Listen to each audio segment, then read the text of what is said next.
सुमन के जो पिता हैं वो मेरे बहुत अच्छे मित्र हैं, और वनस्थली में मेरी जगह सुमन की पढ़ाने गए थे, और हम लोग एक लंबा सानिध्य था। सुमन बहुत कथेतर की सबसे अच्छी लेखक है जो उन्होंने वनस्पति के यादों में किया है। मैं हिमांशु से आग्रह करूँगा अपनी बात करें। धन्यवाद सर।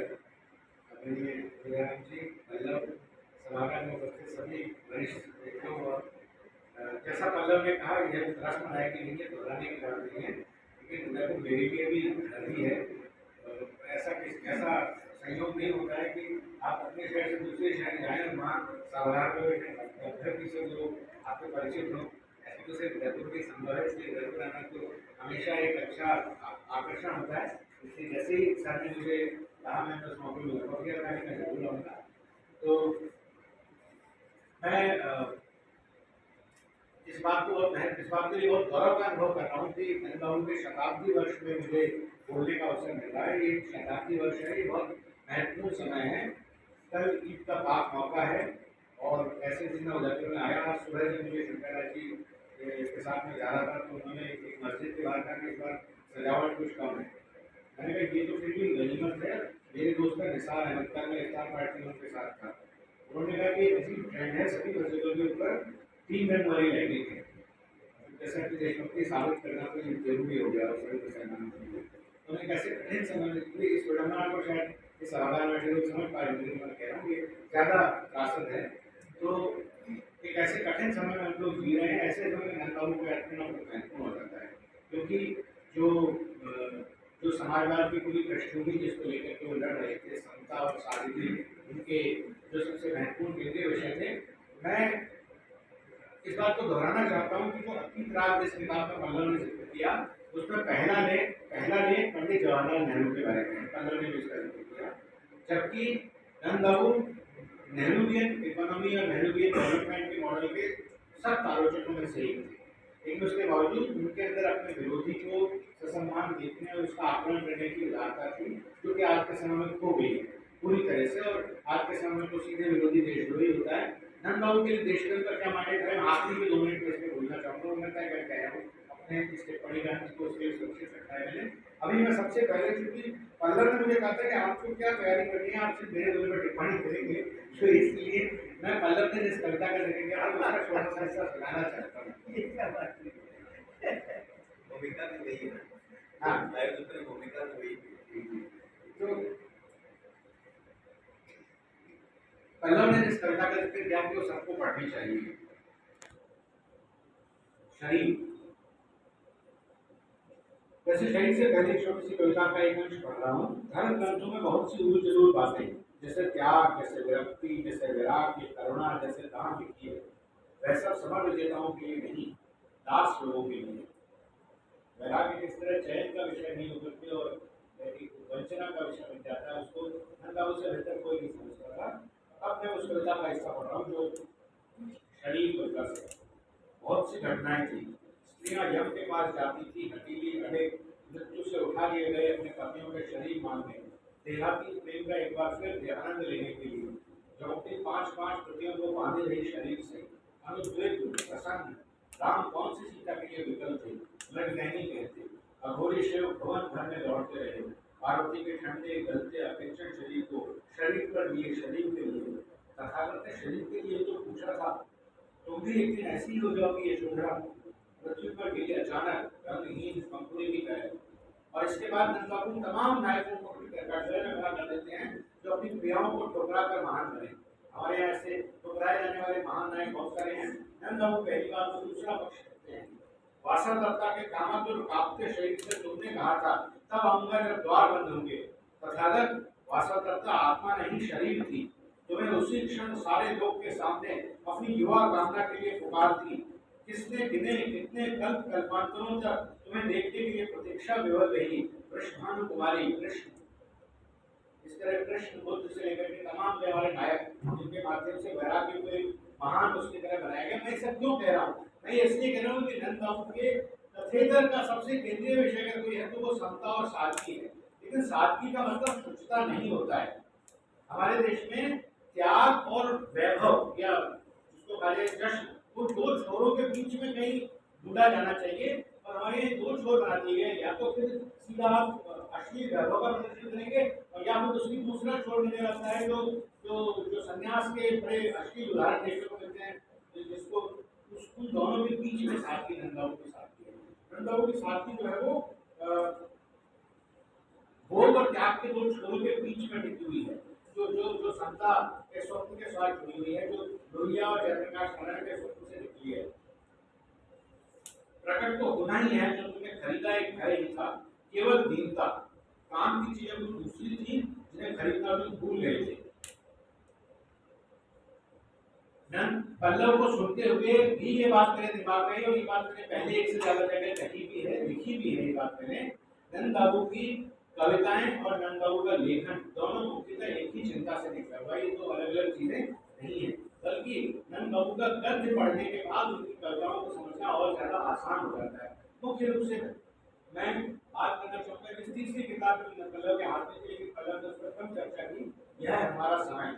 यह हमारा समय पर मैंने एक बार विस्तार से लिखा भी था, मैं उसके एक दो हिस्से आपके सामने पढ़ के सुनाना चाहता हूँ। इसका जो पहला लेख है और इसका आखिरी लेख, दो लेखों में चर्चा करूंगा। उससे पहले मैं चर्चा करूंगा उनके प्रसिद्ध लेख निराशा में कर्तव्य के बारे में। निराशा का कर्तव्य दरअसल जो जो समाजवाद की पृष्ठभूमि और उसके इतिहास से परिचित लोग हैं तो जानते होंगे कि इस नाम से मूलतः लोहिया का एक बहुत प्रसिद्ध लेख है, जो उन्होंने समाजवादियों के पराभव के बाद लिखा था कि निराशा के दौर में क्या किया जाना चाहिए। ठीक इसी नाम से नंद बाबू ने भी एक लेख लिखा है, जो यह हमारा समय में संकलित है। वो उस समय का सबसे लंबा लेख है। उसमें लोहिया के विचारों का प्रस्तुतिकरण है, और दूसरे भाग में उसके आज के संदर्भ में सामयिकता पर विचार है। राष्ट्रीय निराशा में मुख्यतः भारतीय जनमानस के अन्याय का प्रतिरोध न कर उसके बर्दाश्त करने की सहनशील स्वभाव पर व्यक्त निराशा है। अंतर्राष्ट्रीय निराशा में मशीन का वर्चस्व, हथियारों की बढ़ती होड़ और सांस्कृतिक एकात्मता पर चर्चा है। यहाँ प्रसन्नांतर न होगा ये बताया जाए कि और भी दूसरी शरणागति और दूसरे लेखों में भी इस पर चर्चा की गई है। लेकिन यहाँ खास बात यह है कि समाजवाद के बराबर पर बात करते समय नंद बाबू समाजवादी दलों के बराबर पर बहुत खास तौर पर ध्यान रेखांकित करते हैं। लेखक दृढ़तापूर्वक लिखते हैं कि अभी दलगत राजनीति का विषय नहीं रह गया है। जो समय बीतता है इन सवालों की सार्वकालिकता और सार्वभौमिकता और कुछ भी है। अब ये सवाल व्यापक नागरिक आंदोलन का हिस्सा होंगे। कहने की जरूरत नहीं कि जन आंदोलन की खास छीनी सी धारा है, तो समाज लोहिया के अनुयायियों की के राजनीतिक संस्करणों का जो हर्ष हुआ, वो किस तरह समुदायवादियों के साथ रवैया करने लगे, उन सबके साथ नंद बाबू को मत छोड़िए। नंद बाबू उस झीनी सी धारा का प्रतिनिधित्व करते हैं जो मेधा पाटकर या किशन पटनायक इन लोगों तक होती हुई आज भी अध्यक्ष रूप से बह रही है, या जिसको मैं कहूँ हमारे उदयपुर में जिसका प्रतीक से हो सकते हैं, इस तरह की वो जो धारा है उससे नंद बाबू। तो मैं बात कर रहा था यह हमारा समय के दो लेखों की, जो उनकी कविता लिखने की पृष्ठभूमि या उसके उसके उसके उद्देश्य को सामने रखते हैं। सबसे पहला लेख इस प्रस्तावना से शुरू होता है कि इस नई सदी की सामाजिक सांस्कृतिक वैचारिकी ने परंपरागत मर्यादित सौंदर्य शास्त्रीय प्रतिमानों को किनारे कर दिया है, और आज कवि के लिए जो दूसरी दुनिया का सपना है, वो न कोई परलोक है, न कोई मोक्ष है, न कोई चिंतन है, वो कुछ नहीं है। वो सिर्फ गरिमा विहीन विभाजित जिंदगी के बरक्स संभाव्य क्षमताओं की खुशनुमा दूसरी दुनिया की खोज, यही लक्ष्य है जिसके लिए कवि कविताएं लिखता है। और ये इसलिए नंद बाबू लिखते हैं कि कवि होना और नागरिक होना ये दो अलग अलग चीजें नहीं है। और इसीलिए वो कहते हैं कि समता और स्वतंत्रता ये एक ही सिक्के के दो पहलू हैं। समता के बिना स्वतंत्रता नहीं हो सकती। तो सबसे प्रिय शब्द है नंद बाबू की पूरी कविताओं के लिए, उनकी गद्य में भी इस चेतना को आप बार बार देख सकते हैं। मैं यह हमारा समय किताब के आखिरी लेख में थोड़ी सी और बात करना चाहता हूँ। लेख का शीर्षक है कविता के प्रयोजन का पक्ष। ध्यान से ये नंद बाबू का कोटेशन जो मैं सुना रहा हूँ, ध्यान से देखने पर कवियों ने जो गद्य लिखने का काम किया है उसका लक्ष्य कविता को कुछ अधिक ठोस बनाने की कोशिश की ओर संकेत करता है। यह कविता का लक्ष्य भेदी विचार रूप है। यहाँ अंत तक आते आते हमें पूरा होता है, और वे प्रयोजनात्मक या शाश्वत कविता के दुर्वार आकर्षण लेकिन विडंबनापूर्ण परिणति की चर्चा करते हैं। उसके बाद वो अनेक महान लेखकों के नाम देते हैं, कीट से लेकर रविंद्रनाथ ठाकुर तक। वो इनके पक्ष में नहीं लिख रहे हैं, वो इनके खिलाफ लिख रहे हैं। ये वो सारे लोग हैं जो जो शांत सुखाए कविता के बड़े आर्ट मतलब स्टेट ऑफ आर्ट के जो पक्षधर लेखक हैं। और वो पूछते हैं कि ये जो आत्मसुख है ये है आखिर किसके लिए? आपको आत्मसुख प्राप्त कब होगा? आपको आत्मसुख तभी प्राप्त होगा जब आप अपने नैतिक और सामाजिक दायित्व को पूर्ण कर लेंगे। तो एक गैर बराबरी वाले समाज में जो आपका आत्मिक सुख है वो अपने आप मिल ही नहीं सकता है। इसीलिए जो art for the sake of art वाला जो समूह है, कला के लिए कला वाला समूह है, वो अंततः जाकर के कला जीवन के लिए वाले दृष्टि में विलीन हो जाएगा। इसीलिए नंदाबू के लिए लेखन हमेशा नागरिक होने की शर्त का एक हिस्सा रहा। उनके लिए कविता लिखना और कुछ नहीं, बतौर नागरिक अपने कर्तव्य को निभाना था। और जो बात मुझे आखिर में कहनी है वो ये, जो उनका सबसे आखिरी कविता संग्रह है, मैं कोशिश कर रहा हूँ नंदाबू के कथेतर को उनकी कविताओं में झांक कर देखने की, तो ये कोशिश करने की कि उनकी कविताएं मुख्यतः उन्हीं चिंताओं से लिखी है जो उन्होंने अपने लेखों, संस्मरणों और निबंधों में व्यक्त की है। तो मैं ये मानता हूँ और ये मेरी मान्यता है, इससे आप असहमत हो सकते हैं, लेकिन आशा बलवती है राजन के मूलतः व्यंग्य है, ये शिव सिंह के व्यंग्य है, क्योंकि इस पूरे संग्रह में मूलतः निराशा है, ये आशा का संग्रह नहीं है। ये इस पूरी एक शताब्दी के जीवन के बाद, कभी नंदाबू 9 दशक तो नहीं हुए थे अपने जीवन के, उसके बाद ये खड़े होकर देखने का है कि जिस समाज को बनाने का सपना देखने के लिए वो 5 दशक तक कविताएं लिखते रहे, क्या वो बन पाया या नहीं बन पाया। ये अपनी कविता लिखने की असफलता नहीं है, लेकिन जब वो समाज बनता हुआ नहीं दिखता है तो कभी तो कहीं कहीं लगता है कि मैं किसके लिए कविता लिख रहा था, मैं मेरा कविता लिखने का उद्देश्य क्या था। वो गहरा निराशा को इस पूरे कविता संग्रह में छाया हुआ है। मैं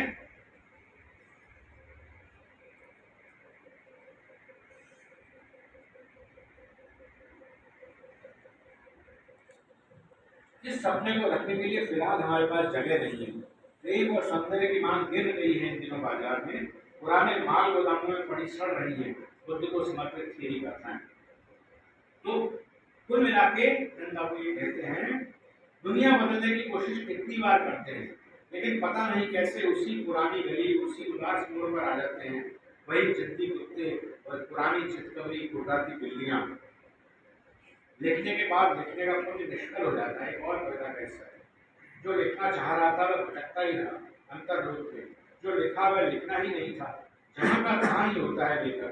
उस भवंडर के गुजर जाने के बाद अपने लिखे के लिए इतना अनाश्वस्त एक दावानल के बीच जो कुछ लिखा उस सत्य में झुलसते। ये जो पूरा हिस्सा है ये मुझे इस एक शब्द के लिए बहुत प्रिय है, अनाश्वस्त। कौन कवि है जो अपने लेखन के बारे में इतना आश्वस्त भाव से लिख सके कि वो अनाश्वस्त है। ये सुधार बहुत बड़ी चीज होती है, तो बहुत पूर्ण के बाद आता है, जो शायद नंदाबू ही लिख सकते थे। और इसीलिए आखिरी कविता संग्रह यह आशा बलवती राजन की भूमिका में उन्होंने लिखा था, मैं अस्थिर अधीर समय का कवि हूँ, अपने निर्मित सपनों पर संशय करता, इसीलिए मैं कालजयी कविताएं लिखने के दम से हूँ। कालजयी कविताएं दरअसल अपने समय से जोड़ना ज्यादा महत्वपूर्ण लगा था, और इसीलिए ये उन्होंने लिखा। मैं उनकी एक दो कविता का पढ़ के अपनी बात खत्म करूंगा।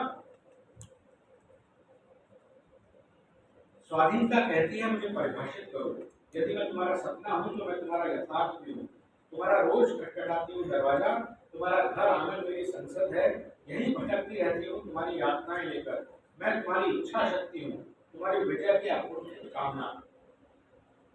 यानी इसी कविता संग्रह में वो ये भी लिख रहे हैं कि जब उनको ये लगा कि इतना सारा कविता लिखने के बाद वो आश्वस्त है कि वो कविता लिख रहे थे वो सार्थक था या नहीं, ठीक उसी समय उन्हें लगता है कि कवि ही इस विडंबना और इस वैध को रख सकता है अपनी कविता में, कि जिस समय लिखना सबसे ज्यादा निरर्थक लग रहा होता है उस समय लिखना सबसे ज्यादा जरूरी हो जाता है। और इसलिए वो तय करता है कि वो कविताएं और लिखेगा और लिखता रहेगा और उसे ढूंढने की कोशिश करेगा। ये जो वैध है ये इस कविता संग्रह को महान बनाता है। इसलिए मैं इस कविता संग्रह को नंदाबू की कविता लेखन का उच्चतम शिखर मानता हूँ, ऐसा मुझे लगता है।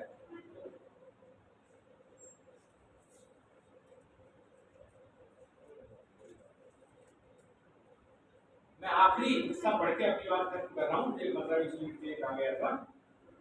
तो मैं जैसा कह रहा था कि जिस समय आपको लगे कि और ये बात उन्होंने समाजवाद के पराभव के बारे में लिखते समय भी लिखी है कि राजनीतिक दलों का पराभव हो सकता है लेकिन समाजवाद एक सपना है, उसकी जरूरत, उसकी आकांक्षा लोगों में बनी रहेगी। तो ठीक इसी तरह मैं बात कर रहा हूँ देश प्रेम की।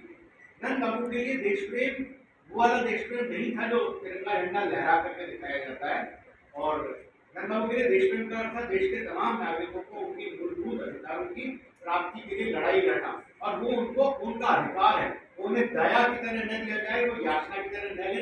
पल्लव एक बात कह सकते हैं, इसलिए वो अंश नहीं दोहराऊंगा, वरना वो भी मेरा सबसे प्रिय कवितांश है जो नंद बाबू कहते हैं कि जो मुझे मिले उसे मेरा अधिकार हो, तो मुझे किसी दया की तरह न दिया जाए। दया मूलतः एक सामंती भाव है, उसके नंद बाबू सख्त खिलाफ है। तो मैं जैसा कह रहा था, नंद बाबू का देश प्रेम उस राष्ट्रवाद से बिल्कुल अलग है जो जो जो इसको परमाणु राष्ट्रवाद कह सकते हैं, जो जो युद्ध में बसा हुआ है, जो डोनमार्क के खिलाफ नंद बाबू ने राजनीतिक कविताएं लिखी है। और वो उस समय लिखी है जब ये देश युद्ध के कगार पर था, और उस समय अगर युद्ध के खिलाफ कोई कविता लिखी तो सीधे देशद्रोही करार दिया सकता है। उस समय हिम्मत के साथ 65 के युद्ध के बाद नंद बाबू ने कविताएं लिखी है। हिंसा मुक्ति कविताएं क्या पढ़ेंगे, एक कविता का तो शीर्षक ही है डोनमार्क के युद्ध, उसको आप पढ़ें तो आप समझ सकते हैं कि नंद बाबू के लिए देश प्रेम का कोई और अर्थ था। उनके लिए देश प्रेम का अर्थ देश के तमाम नागरिकों के साथ समतापूर्ण व्यवहार हो, उनको तमाम अधिकार मिले, किसी भेदभाव के बिना मिले। दलितों स्त्रियों की चिंताएं उनकी कविता और उनके लेखन का मुख्य हिस्सा थी। तो मैं जैसा कह रहा था, देश प्रेम क्या है नंद बाबू के, फुर्सत के दिन अभी नहीं है, इतना मनोरम काम भी नहीं है देश को बनाना। तुम शायद ये समझते थे यहाँ कोई शादी का मंडप लगा है, वधू का पिता नाना मिष्ठानों से बेटों को सजाकर प्रतीक्षा करता है, और दहेज में तुम्हें मिल जाएगा अन्न, जल, हवा, वस्त्र, घर, सत्य और निर्भीक मन। इनमें से प्रत्येक चीज एक लंबे संघर्ष के बाद भारतीय नागरिकों ने हासिल की है, और उसी नागरिकता की लड़ाई जो है वो नंद बाबू की कविता यात्रा है। और आखिरी बात जो कहकर के मैं बाकी बात खत्म करूंगा कि नंद बाबू तमाम रूहानियत को ठुकर बताते हुए हमेशा ये कहते हैं कि देश प्रेम जो है वो शीश उतारे धुएं भरे जैसा काम है। देश के नागरिकों को समान अधिकार स्वतंत्रता की लड़ाई ही असली देश प्रेम है। देश प्रेम शब्द को उसके अमूर्तन से बाहर निकालने का काम करना आज की सबसे बड़ी राजनीतिक जरूरत है। कम से कम देश प्रेम को उन राष्ट्रवादियों से छीन लीजिए जिन्होंने देश प्रेम का एक सांप्रदायिक घृणा, दुश्मन दो देशों के बीच में लड़ाई, जाति और धर्म के नाम पर लोगों को बांटना, इस सब में जिन्होंने देश प्रेम को सीमित करके रख दिया है, उनके सामने देश प्रेम का व्यापक अर्थ जानने के लिए नंद बाबू जैसे व्यक्ति का होना, उनकी कविताओं का आलोक होना हमारे लिए बहुत जरूरी है। तो मैं ये आखिरी 3 पंक्तियां सुना करके अपनी बात खत्म कर रहा हूँ। जब लोग कहें घर भर लो, यही समय है आपकी सफाई और हुनर दिखाने का, कभी आसमान पर सीढ़ियां लगो। शुक्रिया।